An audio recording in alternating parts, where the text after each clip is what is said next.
I'm a hound dog. I follow my nose and caught the scent, and I just followed it, and this is where I ended up. So, Well, I'm talking about play today, so okay, let's go. all right. So the way I'm talking about what I'm talking about today is I'm calling it a framework. I'm by my nature and my cultivation, I am a very curious person, and I have just such tenacity about drilling down on things, down to just like to the bottom. And it's so that I can understand it from the top. I like looking at things from the top down and the bottom up. I like to really understand a thing, and I've been a Kinkster for about 10 years now, 10 more, and just listening to all these different podcasts and all these different things. It was bubbling around in my head for a while, and then a couple of these frameworks started to coalesce in ways that I could articulate nicely. And then when I started doing pup play, one of the things that's nice about pup play is it turns off my thinky, critical, analytical brain, and it turns on the intuitive brain. So some of these ideas that I form by thinking real hard about them, I was one day just lost in copper, and I heard all of these ideas just be presented by a wise. I could hear the voice wasn't me saying it. It was some other voice, some wise old guru kind of voice. So I just wrote that all down, and I want to start by just reading through this little 3 to 5 minute script. Nathaniel has kindly offered to read for the role of Big Fella. I'll be reading for the role of Copper, and I think that it'll be nice through story. I'm trained. Yes, and the Kinksters. I am trained in theater, and I've found that when you want to deliver an idea, it gets carried better on story. So we're going to start with a story, and then we can analyze it, and then we can have discussion about it, and then we'll pass things on to Sassy. Yes, there is a third group character in this script known as the Kinksters, and the Kinksters have 2 lines.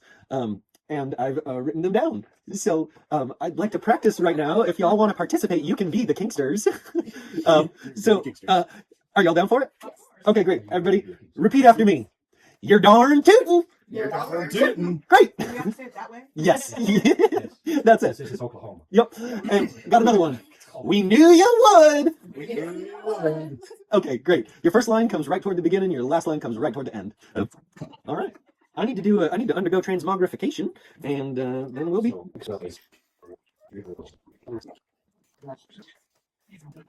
Hi, Chris. Now I'm Copper. Hi, Copper. All right. You want to kick us off, Master Dennis? Copper, a wild, mystical Western Arizona leather pup. On a trail of intoxicating, powerful scent follows their nose into the old Western saloon in town. There's Kinksters all around. Copper walks up to a big fella and taps him on the shoulder. Excuse me. Is this Kink? You're darn tootin'. Oh, okay. Okay. So, what is Kink? I like you, little pup. I like your curiosity. Kink is play. It's play like kids do, but for grown-ups. It's make-believe games like cops and robbers. Simon says, and mother may I, but when you're a grown-up, you get to play in so many more fun ways. Kink is play with our senses, our emotions, and our identity. You know what the senses are, right? Of course I do. Smelling, hearing, seeing, touching, and tasting. And that's the 5. Smelling, hearing, seeing, touching, and tasting. oh, pup, we got way more than 5. Huh? You ever step on a thorn? That sting ain't touch. It's nociception, Oh. the sense of pain. Or how about when your paws feel the sun-baked pavement, or when you feel the frigid wind in your nostrils? Okay. That's thermoception, your heat sense. Ooh. Do me a favor, close your eyes, and touch your nose. Now, did you sniff your nose to your paw? No. No. Did you feel your way to your nose? No. No. That's proprioception, the feeling of the position of your own meat neck in space. You've got vestibular senses too. You can feel gravity and which way's up. You can even feel magnetism. Ooh. That's why you're always circling around looking for just the right direction, being so picky and always wanting to face north or south when you poop. Oh, yeah, I do that. You conductive little pooch. Slipperiness is its own sense. So is wetness. Even itches and tickles are their own unique senses. Well, you've got a couple dozen senses by the time we count them all up. Wow. Our senses are our way of perceiving the world around us. And within us. Exactly. That's interoception. You're getting it. Kink is also play with our emotions. Now, our friends over at Pixar did us a big favor, giving us a picture of what each of our emotions are. Oh, yeah, inside out. They're joy, anger, sadness, disgust, fear, embarrassment, anxiety, envy, and that French one, ennui. Once you map out all your senses and your emotions like that, a lot of them look just like them dials and switches and joysticks on a mixing board. Oh. With the right tools, a lot of them you can dial up or down or twist them left or right and sideways. Now we've enumerated all the senses and we've enumerated all the emotions. But the last part, and I think a pup like you may have a lot of fun with this part, is identity. Identity's got two pieces: how we see ourselves and how we imagine others see us. That second part, I got a secret for you. It's all guesswork. We build stories in our heads, but since we're all grown critters, we get to use our imagination to play with those stories however we like. Now, if we want to keep our play fun, we got to play smart. When you're messing with something as magical as senses, emotions, and identity, you want to handle them with care. Oh, yeah. Being a mystical pup, I know that when you're playing with this kind of magic, things can sometimes get quickly out of paw. And all the witches and alchemists and tinkerers I've ever met, they all take great care over their knowledge, their ceremonies, their practices, and their tools. I love playing with balls and sticks, but I'd be devastated if my balls got crushed or my wand got snapped. Yeah, pup. Me too. Well, that's why Kink has structure. Structure is what turns play into a good game. First, we start with negotiation. Negotiation is where we figure out what game we're playing. If you think we're tossing horseshoes and I think we're shooting craps, we ain't gonna have a good time. Yeah, and just because I say I like hiking doesn't mean I'm ready to rappel into the Grand Canyon with you. That's right. In negotiation, we use communication to set our boundaries, share what excites us, and make sure we're all on the same page. It's like agreeing on the rules before we start playing, so we all have fun.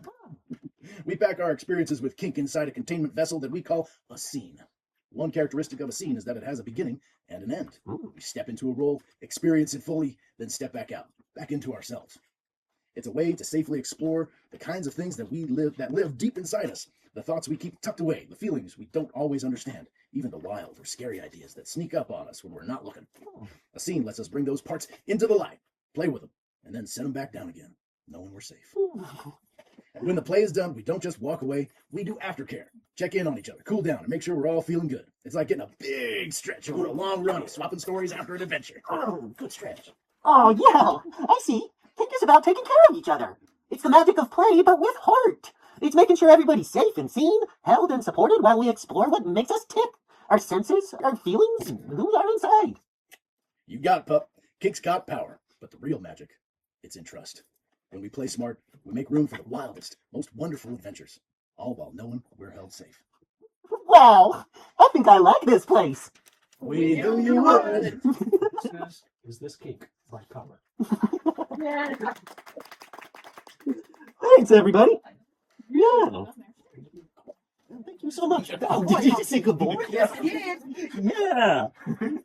Okay, cool. Yeah, that was a fun and playful kind of way. I think of Copper as a children's theater character for adults. Like, I like one of the things that's enjoyable for me as Copper playing with identity is that I get to be so innocent. So it makes it palatable for people. I can talk to people about Kink through Copper in a way that really puts them at ease. And one of the things that I hope you find usefulness in the framework that I'm laying out here is the usefulness that I find is that it helps me understand Kink. When I see kinks that are novel to me, it gives me a pathway to understanding. It helps me explore kink because it empowers me to safely deal with some of the play, which is about exploration, and this framework also helps me communicate about kink. I find that using these terms and this framework, kind of like a taxonomy, makes it easy to explain to other people. Like if they ask you a question about your kink, it gives me the tools to be able to communicate how I'm deriving pleasure out of the experience. So it centers around kink as play. One of the things that I'm going to try to do as I talk is give reverence and stewardship to the information. I brought this stack of books here just as a symbol of the fact that I'm not going to tell you any original thoughts today. None of the things that I have put together in this framework are things that I came up with on my own. The word intelligence, the way that like the CIA uses it, it means the things that have been gathered. So what this is the things that have been gathered. That's intelligence.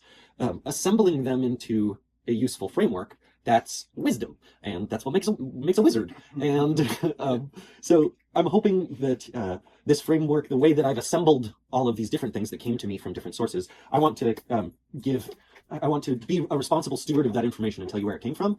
And I think that might have been the period in that sentence. Yeah, I want to be a responsible steward and tell you where the ideas came from. Thank you. That's important. Yes. Cite your sources. Yes. The Kink as Play came to me from Dan Savage, his podcast. This was years ago. I heard him give this analogy of cops and robbers and Mother May I as kink. I'm gonna, I guess now's the time for it. Play is a functional thing. It serves a purpose. When we play, a play is an openness to whatever is going to happen. It's an understanding that nothing that could happen is the wrong thing. And what that does is, it's the foundation for creativity. It helps us understand the topography of a thing, to figure out where the edges are and where the limits are. It's helpful to know where the edges and the limits of a thing are, to give you a resolution of understanding of what that thing is. But when you are engaging in the process of testing where the boundary is, you understand that in order to probe, to find where the boundary is, it's almost inevitable that you will step beyond the boundary, because that's what the probing process is. Kink as play brings along with it frameworks to help us play safely and thoughtfully and mindfully. Kink as play. We tend to think of play as a thing that children do, and when you're grown up, you're supposed to stop playing. The artists in the world know that that is preposterous. You become hardened and calcified if you stop playing. Play is necessary. Yes. Here. Yes. Yes. Mm-hmm. On the East Coast, when I started, in the West Coast, but the East Coast, they don't have a play bag. They have a work bag. They don't go to the floor to play. They go to work. And that's the difference between the East Coast, which was more extreme, and the West Coast. The West Coast, we play more More straight-laced. We also are a little bit better understanding of the world that's around us. Better understanding of the woo. The woo. Great. Yes. Good.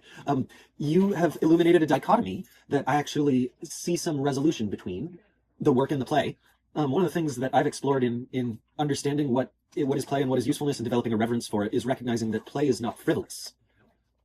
So when I hear the East Coasters say that they have a work bag, not a play bag, I can see within that the virtue of understanding the play as a thing that is sacred. Yes. One of the things that's universal, though, is if you're on the East Coast or on your West Coast, ask the dominant, show us your favorite toy, and all of a sudden they're littles. Yeah. I'm trying to say that's rude. Yeah. Coding it as play, though, I think gives a little bit more space for that some of the fun exploration that I like doing. And coding it as games is actually really nice because there's a lot of study around games. One of the ideas that I got a great word for pretty recently in a TikTok video. I follow a lot of etymology linguistics stuff. And Etymolo Nerd popped on there, and he talked about the concept of the magic circle. A Dutch cultural theorist in the 30s, while he was studying a curious critter called the human, realized that they were engaging in a thing where the rules that permeate the culture, they were drawing little circles where inside that circle, the rules that permeate the culture get suspended or adjusted inside the circle. That's true. Yes, it's the way that we play games. It's how we play games. Yeah. I saw a YouTube short earlier today that was, I forget the name of the artist, but what he does is he puts a circle on the ground and he puts a word in it. Like the happy circle, the sad circle, the kissing circle, the hugging circle, whatever. And then you just sort of step back and you watch as people enact these labels when they're within the circle, just sort of naturally. And obviously it's like you see it and it says, okay, this is acceptable here. And there's a lot of those sorts of labels that exist in our lives that the circles aren't visible.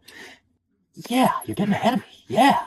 Yeah. No, in a really good way. One of the things that I want to get to, but I'll say it now, is that people play with senses and emotions and identity out in the wild world all the time, but they are not doing it inside a magic circle. The way that there's like interpersonal fighting and like drama, sometimes I recognize that the catty drama stuff is people playing. It's the same reason that people like watching The Real Housewives and stuff. There's an element of play to that, but because they're not doing it in a way that has kind of the barrier of a scene or some like containment mechanism, they end up hurting each other more often than I think I tend to see in kink. I think people see people in kink spaces doing dangerous things and thinking that it's reckless and not recognizing that, no, we get to do things that have more risk when we're doing them in the safety of a magic circle. Like the difference between jumping off a cliff free falling and having a bungee rope. Yes. I want to talk about some of the games that children play. Bloody Mary is fear play. Bloody Knuckles is pain play. Yes. We already talked about Simon Says and Mother May I, where that's power exchange. Tag is a big one. Yeah. Yeah. And last night felt a little like tag. Even the lightest touch effectuates the... Yeah. But that'll be Sassy's here in a second. I love to hear commentary you haven't seen last night on your end as well. So Yeah, I wanted to talk about the frame. I wanted to lay out the framework first so that I could. I want to close by sort of applying the framework to my experience last night because it's so fresh in my experience. But I think about these. We heard it laid out by Big Fella. Our senses are. We can enumerate them. We know how many there are, and we can check all of them. The sort of little tidbit that Big Fella was getting at is that the five senses that we have is an oversimplification of the sensory systems that we have going into governing our bodies. I was watching Ask Hank Anything on YouTube the other day, and it was with Jacob Collier, that savant music guy, and he asked Hank, "How do we feel the wind?" And Hank's answer was, it employs 3 separate senses. It employs the pressure, the touch sense that we feel when we feel the pressure of the wind pressing into our skin. It employs we feel a temperature differential as the warm cushion of air that surrounds our body is blown away from our body. And we also feel the temperature change from the water that evaporates off our skin. And then we also feel the sensation of the hairs on our arms being wiggled around. Those are all separate senses. Also here, usually. What's that? Also usually hears. I think one of the things that's really nice about recognizing that our senses are all of these different channels of signal that are coming in allows us to, when we're experiencing something, go, what are all of the ways that I am experiencing this thing? Sometimes as a curious person, I like to pick up a thing and go, okay, I can feel the weight of it pressing in my bones and changing my proprioception. I feel the gravity. I feel the energy. I can feel in my body the conductivity of an item, and using my vision, and like how many different ways can I break down what it is I'm experiencing. And what that allows for is, if you're going to go into a scene, it just allows you to like get more juiciness out of it. It's clear to me that every sense is divided between, there's a theme with me and with Pup Copper, and that is I look at things from the outside in and from the inside out. And things look different when you're looking at them from the inside looking out, experiencing it from firsthand versus observing it from the outside in all the different ways that you can see a thing from the outside. The outside in is the intellect down to the animal brain. The bottom up is from the animal experience up to the intellect. So like you can close your eyes and you can use the internal part of your visual sense to conjure imagery. That we use the word, I see it in my mind's eye, because you really are employing the same part of the computer side of the senses, the interpretation. Remember, wind, when you break it into the individual senses, those are switches on a switchboard. Those are voltages, signal, like binary analog signal. Our brain interprets all of those senses. And one of the things that I think that playing with senses does for us is it teases out the difference between, like if you're doing fear play, it teases out the difference between what is scary and what is dangerous. Mm-hmm. With pain play, it teases out the difference between what is pain and what is harm. And you can like, Well, we hope on that. well, it's play. We employ safety mechanisms so that we don't break into harm on the too far. But one of the things that in our play last night was I was like, I want to find out what the edges are. But people sometimes say that and then they go beyond their edge because they don't have to go and say, I'm done. No, stop. Yes. That's where it becomes dicey for some people. Ideally, it separates them out. Yeah. Yes. Well, that's a great transition into talking about these. I skipped emotion. What I want to say about emotion is that those characters in Inside Out, Pixar, are a scientific analysis of the way that we experience emotion. So as you are thinking about kinks, seeing other people's kinks, engaging in your own kink, running through those 9 different emotions is a really easy way to see if I just analyze my anxiety, is it high or low? If I just analyze my fear level, is it high or low, activated or deactivated? And you can walk through. On the level of joy? Am I experiencing joy, or that's like a 0 to 100 kind of scale, So the senses and the emotions break down in that really nice, neat taxonomy. Cathartic play is when you go past that fear, when you go past that pain. And that's something which you have to reach, and you go, I'm stronger than this. I need to find out what's on the other side. And if you take the circle as you thought, because I was going to say something about that, holding everything inside, well, then expand it out. It's a Venn diagram. Expand it out even more. It's a mind map. Expand it out even more. It's a Fibonacci chain. Ah, yeah, yeah. When you start seeing things through the framework of a magic circle, you start to see magic circles all over the place. Small circles, big circles, hard circles, soft circles. I was going to mention earlier when we were talking about magic circles that this meeting is obviously a magic circle. Absolutely. At the very top, the first thing said about it was laying out the ways that the rules differ within this circle. It was saying this is a space where people are accepted, and the other points of the meaning. And there's a reason that kink spaces are called spaces. They're metaphorical, but they are still spatial. They are the circles. Yeah. Yes, it's that encompass something that is different from what's outside the circle. When you spend time participating inside of magic circles, especially when they're like really magic circles, you start to understand. Every time I wear my pup hood in a space that is not a protected magic circle, I am acutely aware of how far outside of the like general rules I am behaving with regard to my identity. I'm not harming anyone, but I recognize that like it feels different at a pup party or a kink party than it does at like a folk festival or like walking down the street. Or a victim ceremony. Yeah. But doing that makes What's that? I was going to mention, this might be a little bit of a tangent, but I was going to mention the irony in the fact that the world outside the circles obviously is its own bigger circles, but it tends to, we use the rules that we set about the circles that we make in order to remove the rules outside. We are using structure in order to remove structure.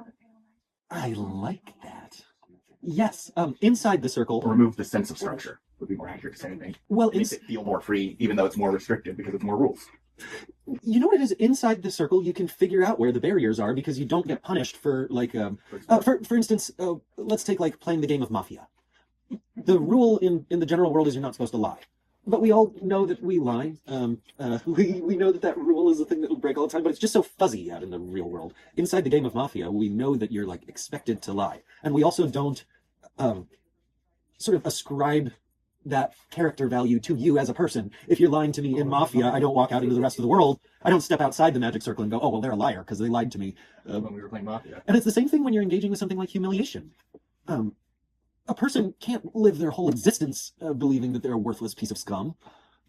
You have to step inside the protection of a magic circle so that I can call you a worthless piece of shit inside the circle, and then when we step out, you still know that I value you and see you as a human being. I'm sorry to be so rude. No, I love it. Interrogations, which I was trained in for Vietnam. The interrogator is not slapping you around. The interrogator, the person who's actually talking to you, is giving you a safe spot, a safe circle to be in. And you tell them things like, I really don't want to do this. And if I don't do this, they'll do that to me, or they'll do that to my family. I'm just giving you an area to be able to say clearly, just say my name. If you just say my name, they'll back off. Now what I've done is made it how to get that safe spot. And I also have broken them if they say my name. So yeah, the mind is a terrible thing to waste. One thing you said about when you're someplace where you can tell you're outside of what the norm is in that group. For me, somebody who like kind of like gets shy in groups to come out like my real self, when seeing you do that, it makes me go, maybe my kid can come out too. It makes other people feel like I don't have to stay in this little circle that these people are all being. Maybe I can find real person. It's the beginning of creating a new circle without having to draw it. I and my therapist have been talking about this for like really a lot lately. Is that when I step inside of Copper, which the last component which I haven't talked about is play with identity, and it's not like a taxonomy in the same way that those first two components are. Identity is more like a canvas. You bring all these different things to it, but one way that it does break down into a thing is that identity play changes the way that you experience yourself in the world. That's that firsthand, like inside looking out, and it changes the way that other people behave. I don't think the other people who engage with Copper understand how much differently they treat Copper than they treat Drew. It's a magic that happens. Yeah. You bring it up. Yeah. You are speaking Taoist. Oh yeah? Because the first thing the Tao says is there is a circle. And that circle spins. As it spins faster and faster, it separates the dark side and the light side. It's a yin and yang. I keep putting yins and yangs. Every trail I sniff down is a dichotomy. And both of the components are necessary. One have the other. Yes. There's nothing without evil. Right. All that a framework really is a series of dichotomies arranged in order to create almost a graph. Because wow, you can. He likes Thank you for pointing that out for me. Because as I was trying to find words for that, one of the things that I was saying was that if you want to build a structure, you must have components that resist tension, and you must have components that resist compression, and they must be ordered in such a way that it provides structure. And that's sort of getting at the same idea that you were talking about, and the way that I'm mentally sort of seeing this framework as a series of dichotomies. Yeah. Like if you look at the Western zodiac, you have air and earth, water and fire. That's just two separate dichotomies layered on top of each other. Uh-huh. And then that breaks down further into yeah, I'm touching on it. Sorry. Breaks down to That breaks down further into the 12 or 13, and everything has in some way. Sometimes it's a combination of things, but everything has an equal and opposite tension. Right. The way I want to round this out right now is just apply this analysis to the scene that I had last night with the lovely Miss Goddess Sassy. We had an electroplay scene last night. You know what's cool about this framework is that Sassy could say, so I only experienced it from the inside looking out, but so did Sassy, her inside looking out, you know? But we could also have a person standing outside it, watching it, and analyze it using the same framework. But I think the sort of the output of the framework is going to be different from each of those different perspectives. Everybody's going to send something different, take something different. Yeah, bring something different too. All bring it together and have one big group. Yeah. So we did electroplay last night, and I've never done electroplay before. I am an impact bottom. I like whips and marks, and I like getting to that flying place. I like to get praised, not degraded. I'm not being punished. I am a good boy. And as Copper, which I actually haven't done much, I'm not sure if I've ever bottomed for impact as Copper. I was going to say, you're a good boy until you start coppering from the bottom. Yeah, but when you pointed it out to me, I stopped right away. You're a good boy after that. Yeah, that's how a pup learns. I was like, are you coppering from the bottom? Yeah, you just need to get your clicker out. I learned a trick real quick. I'm a good boy. You're a fast learner. Yeah. Starting to develop Pavlovian responses to squeakies and clickers. Yeah, yeah, it works on me.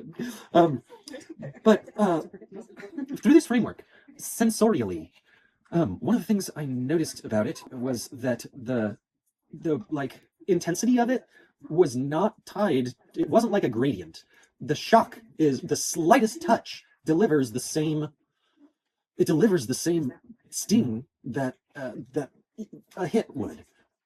So it was touch and it was sting. Itches and tickles are their own separate senses. An itch is different from a tickle, and it's different from a touch. Through analyzing it from my senses, I could feel the aura of the electricity as it got close. And from the internal component, I could see that my nervous system was preempting the touch as well. So actually generating the sensation before experiencing the sensation. It's like Feeling, sort of? A little bit?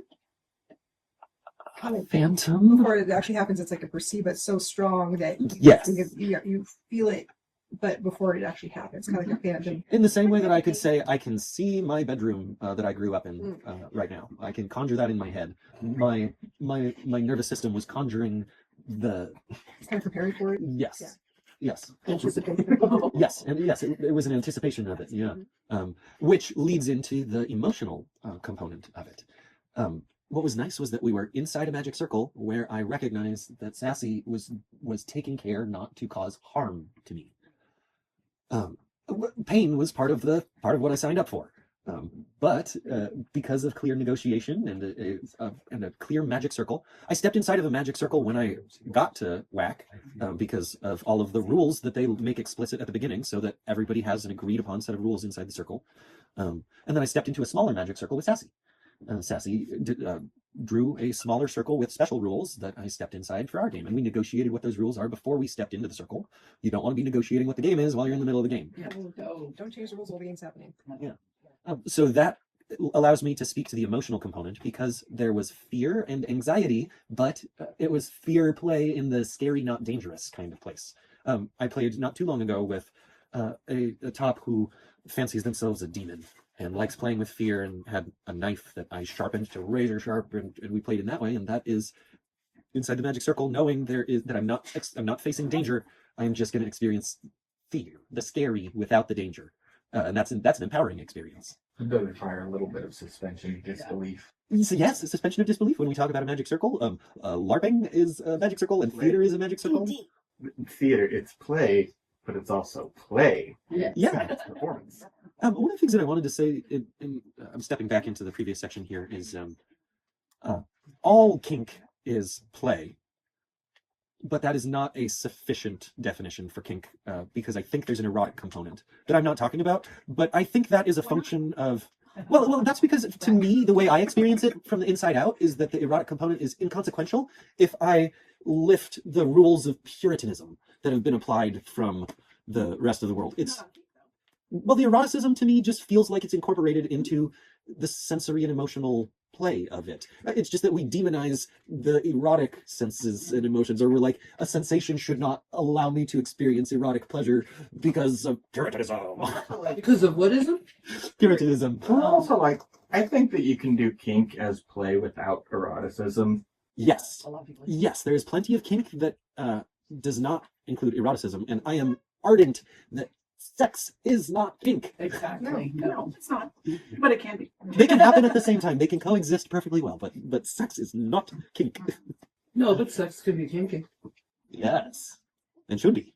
We also have people who are falling the ace category, who are in the kink community, who, you know, either aromantic, asexual, aromantic, and they're completely valid. And we see them all the time in the kink space, but they may not go through the same emotions as other people. And it's not that it's missing for them, it just doesn't factor for them the same way.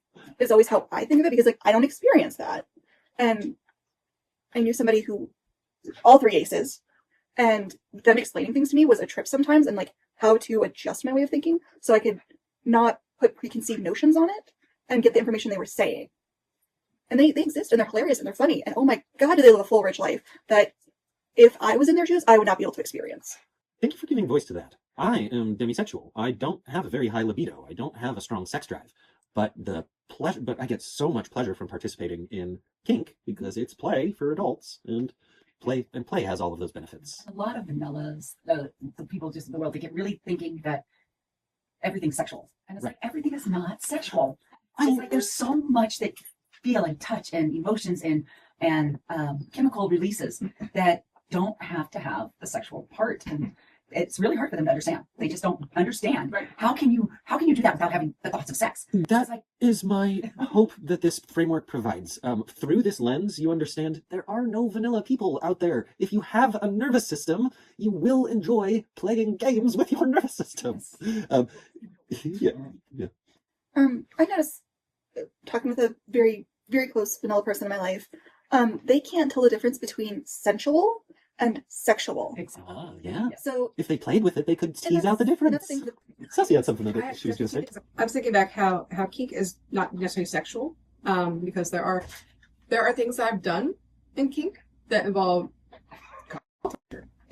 There's torture there, but I'm not getting any sexual relief. You know, anything. I'm not aroused by it. I'm having fun because somebody wants me to damage. Somebody wants me to rain hell on this. I'm like, okay, I can vote that.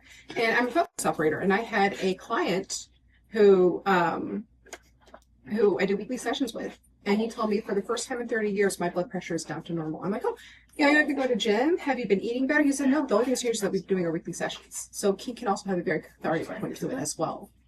One of the things that I wanted to do was round out talking about our experience last night. I talked about the senses. I talked about some emotional stuff. I did experience in the moment lots of joy, but also I was recognizing that the full output of the board was, we started low and then worked up to the place where we're reaching the limit of the bandwidth. And actually, in that subspace, I actually was less capable of understanding that, like, it was time to stop, but because Sassy was exhibiting so much care, because in kink, we tie power to care, so it doesn't get out of balance with one another, and then we get negligence or, we want to stop at that. That's a rabbit trail. Compassion is part of care. And compassion is if you have compassion for your bottom, and your bottom is reaching these levels where they're ready to break through, because tears do not mean stop the scene. Right, yeah. And the compassion is aftercare should last as long as the scene. But everybody has different ways of aftercare. Some say, no, I want to curl up here with my favorite stuffy, go the fuck outside. Yeah. The aftercare that I received last night was practically instantaneous. I needed belly rubs at the end, and the moment that I got my belly rubs, everything just whew. That's why. Your energy you just like relaxed. I could feel the euphoria wash over you. Yeah. Yeah, with my hands on it. That's why I One of set my cross area like that, to where the cross is here, but there's a beanbag. So you Ah. go straight to the beanbag and you get that if you need it. So you don't have to get. That's the most epic care I've experienced so far. Oh yeah. Yeah. I was Um, like, see, Billy, I was like, hey, do you need a color? I'm very responsive. But the last thing that I wanted a little bit of space to say is that there was identity play for me involved in what was happening last night. I am Pup Copper. And gosh dang, you would not believe how much there is to know about copper. Once I became copper and started hyperfixating on it, there's so many different parallels that are useful for me. Being ruled by Venus is a way for me to bring spirituality into my life, stories about where I've come from, where I'm becoming, what is right and wrong. And I don't literally believe that Venus is a goddess and that she's ruled by me, but by stepping inside of the magic circle, I can practice it in that framework and then carry that into other parts of my life. Last night, when we were playing, Sassy's was into electrical play, and I am into being a conductive pup. Conductivity is a measure of resistance. I have very low resistance to the flow of energy, and it's satisfying to have that thing that I believe about myself reinforced.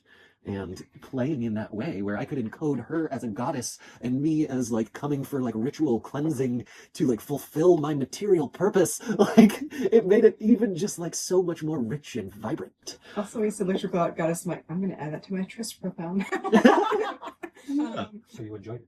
Yes, I did.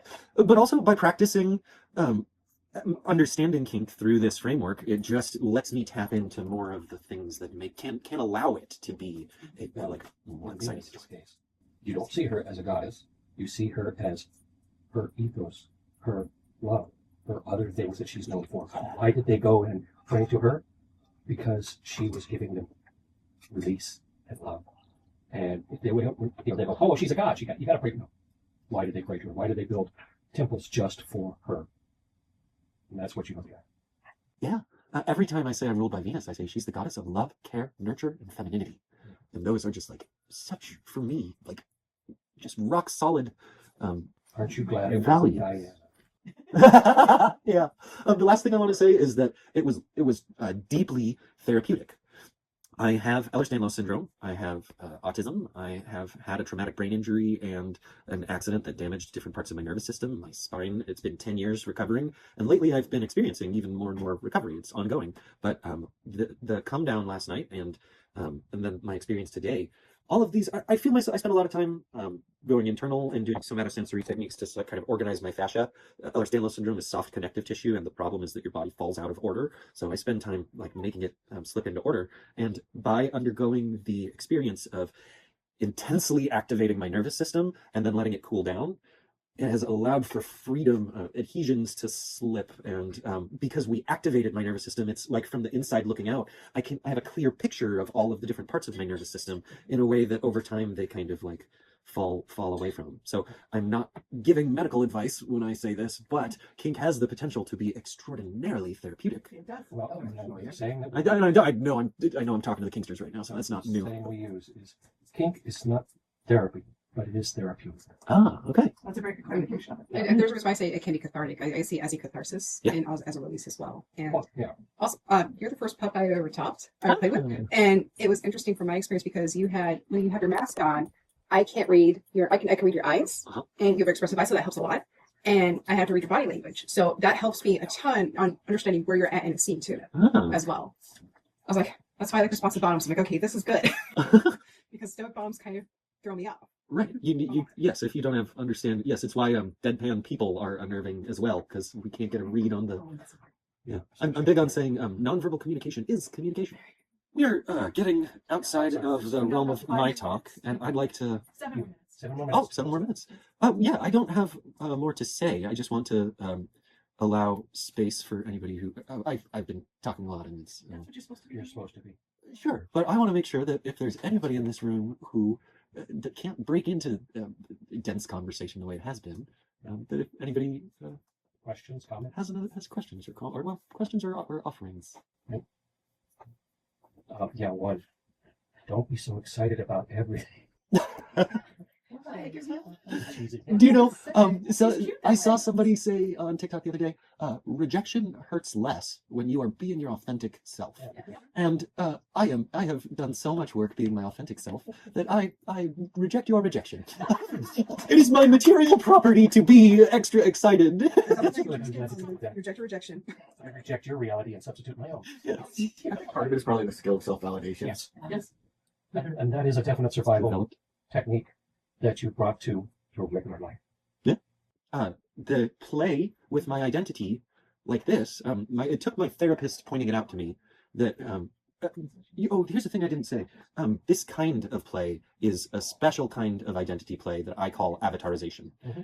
It's a little bit different from role play, where you're like stepping, it's a little bit deeper than role play because there is a crafting process that happens from the outside first, and then you step inside afterwards. So it's more akin to things like LARPing or drag or furry play. But this was an intense exercise of me spending 9 months designing who Copper is from the outside through my intuition. So it wasn't a forcing of the things. Figuring out, finding. Finding out. Yes, thank you for seeing that. I with that, a lot of characters.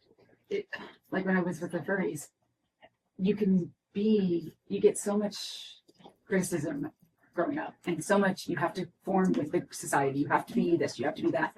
It's really hard to break through and be the true person you want to be. And But I can that's do what- it yes, here. and My same with therapist being had to a point large out, woman, you said it being large. too. People are like, you can't do those same things. You're too old. You're this. When I would put on a fursuit, Yeah. they couldn't tell Yeah. what I'm like underneath, and so I could be wild and crazy, and nobody says anything. Yes, my wild and craziness is a lot more accepted by people Right. when I got this mask on, but it is the more authentic version of myself. Exactly. It's you being who you really want to be. Yeah. That's a good one. So it was the identity play that the identity play that I've been doing has been profoundly responsible for my development of integrity in who I am. Well, it's not just an integrity, you're commingling them together. Yeah. Yeah, you keep saying all the same things my therapist says. Well, that'll be $50. Is it? A lot of times you do that because you're scared to let the real you out in the world. And so a lot of people go into furry play, or cosplay, things like that, so that they can be what they want to be, but they're just still not ready to let it out in front of everybody. Do you know, it also, for me, it sort of applies a magic circle to other people where they get permission to, like, give me belly rubs and scratch my head. Do you mind if I pet your pup? Yes, exactly. That's what people will say. Yeah, they automatically do it. They don't need an instruction on what pup play is. The play itself just sort of like automatically gives them permission to behave in those ways, and I love that. And with the kitty scratches, it's like, please, please, please, please, please, please. And it's like, don't stop, don't stop. There's a frame of reference, and that people know how to interact with dogs. Yeah. Those people have some idea. Yeah. They already know the rules that exist inside the magic circle because I encoded them by putting this on. Right. That's what makes The next mosh pit I see is you beach ball. Last night was the first time.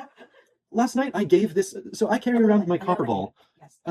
My copper ball's put away somewhere. I carry around my copper ball all the time, and what I do is I just drop it in somebody's hand. I don't prompt them in any way, and I'm collecting information every time I do that about seeing how does a person respond when I just drop it in their hand. Yesterday was the first time I dropped it in somebody's hand and they threw it, and I instinctively grabbed hold of it, and I went, I wanted to do that again, and I dropped it in her hand, and we played fetch in an organic way that I've never done before. She's pretty plastic. It I was don't so know fun. what to do with her. I wouldn't want to extract that. I think it's time for me to step off the stage and collect all my things, but it was so nice to start with a singing bowl. Can I close out with one?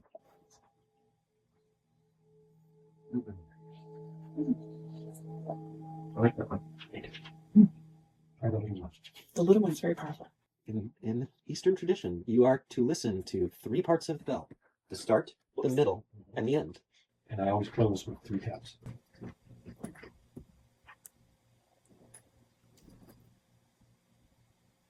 There it is. Is that what it is? Yes. It's okay. It's not.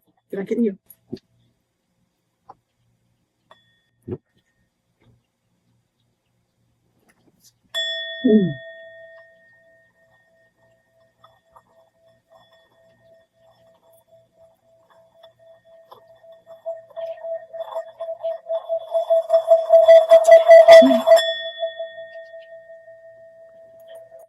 Okay.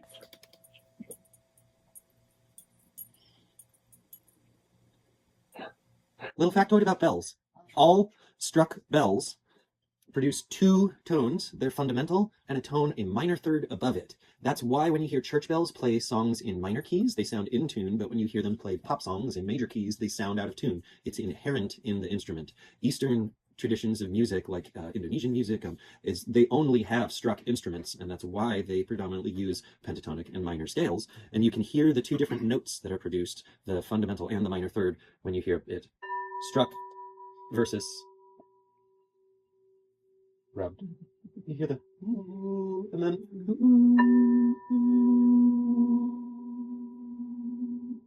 yeah. Okay, I'm done. Okay, ladies and gentlemen, at this time, while he's putting Oh, on the good